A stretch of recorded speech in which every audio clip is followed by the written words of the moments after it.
Ito ay tunay na isang makasaysayang sandali na magiging bahagi ng mga alaala natin.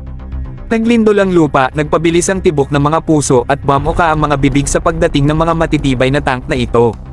Pero may isang detalyeng hindi gaanong napansin, mga mataas ang antas ng ating kapangyarihan. Tingnan natin ang malapitan ng paraan ng paglansad ng mga kahindek-hindek na makina. Ang mga landing craft na ginamit sa alon exercise ay walang iba kundi ang Mexafloat Motorized Landing Raft Systems.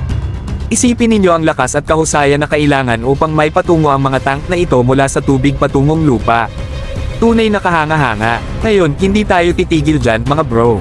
Habang nabibighani tayo sa galing ng Mexafloat, hindi natin maiwasang isipin ang iba pang mga modelo ng landing craft na pwedeng sumama sa kasiyahan. Sayang nga lang na hindi nagkaroon ng pagkakataon para sa balikpapan class na maging tampulan ng atensyon. Pero huwag mag-alala, magpatuloy tayong umaasa at nangangarap na sa mga susunod na pagkakataon ng exercise, mas marami pang mga sorpresa ang darating. Parang naghihintay tayo ng kasunod na kabanata sa isang nakakabaliw na nobela.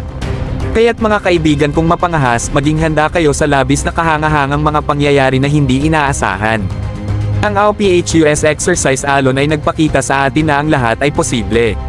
Mula sa makasaysayang amphibious landing ng mga M1 Abram tanks hanggang sa kamanghamanghang Mexafloat landing craft systems, tayo ay magkakasama sa isang nakakaaliw na paglalakbay.